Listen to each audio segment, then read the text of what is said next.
So sa ating latest satellite image, makikita po natin, bagamat yung mata ng super typhoon na si Uwan ay nasa bahaging karagatan, silangan ng Catanduanes, yung malawak na kaulapan nito ay halos nasasakupan na nga yung nakararaming bahagi ng Luzon, ilang bahagi ng Visayas at ng Mindanao.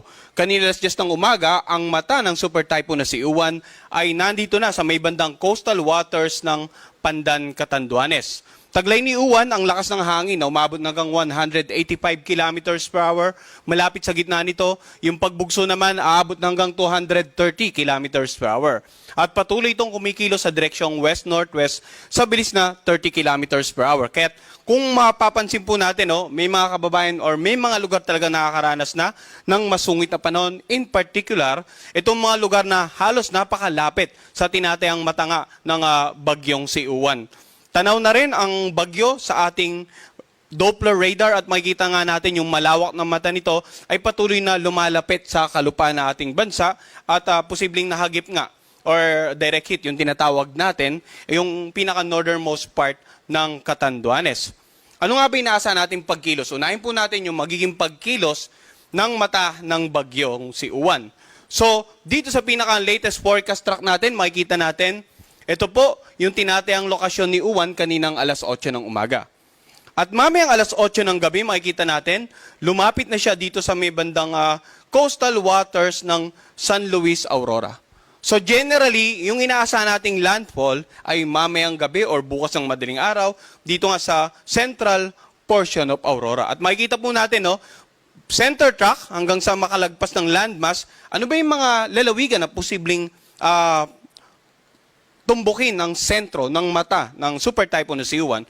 So dito po, makikita natin, ito po yung area na yan, pinalaki ko lang. So posibleng after mag-landfall sa Aurora, ay either dumaan or mahagip ang ilang lalawigan nitong bandang southern part ng Nueva Vizcaya, northern part ng Nueva Ecija, Pangasinan, and then itong La Union. So yun yung mga lugar na posibleng tumbukin ng mata ng bagyong si Uwan. So balit, yung area of probability, ulitin natin, nagpapakita pa ng mga ibang lugar na posibleng tawirin. Maging aktual na pagkilos ng sentro or mata ng super typhoon Uwan within the forecast period. So dapat maging handa, hindi lamang ilalawigan ng Aurora, kundi maging itong southern part ng Isabela, itong bandang Quezon area, and then itong Nueva Ecija, Bulacan, Tarlac, Zambales, Pangasinan, Nueva Vizcaya, Ifugao, Benguet, La Union, Mountain Province at Ilocos Sur. Dahil pinakikita ng area probability, yung iba pang posibleng maging senaryo once na tumawid ang bagyong si Super Typhoon Uwan dito nga sa kalupaan ng ating bansa.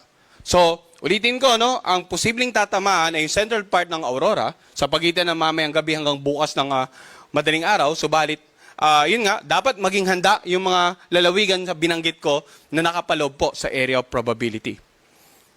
And then bukas nga ng umaga, inaasahan po natin tuluyan na nakalagpas ng landmass ng ating bansa. So very critical ngayong araw hanggang bukas ng umaga, yung bago maglandfall, pagtawid ng bagyo at paglagpas sa landmass ng ating bansa. Bukas ng umaga, sa layong 115 kilometers west ng Bacnotan, La Union. At makikita natin sa ating forecast track, bagyang magiging more to the north-northwest ang pagkilos. Sa darating naman ng Martes ng umaga, west-northwest ng Lawag City, ito na po yung location, 285 kilometers per hour. And then mapapansin natin sa pagitan ng Martes hanggang Miyerkules, halos pahilagang magiging pagkilos. Bukas or sa darating na Martes, posibleng nakalabas na ng PAR. Subalit sa Miyerkules, bagyang kikilos, pahilagang silangan naman, at 380 kilometers west of Itbayat, Batanes. So nakikita rin natin sa darating na Huwebes, ay nandito na siya sa may bandang Taiwan area. So, posibleng Wednesday ng gabi hanggang Thursday ng madaling araw ay muling pumasok sa ating Philippine Air Responsibility.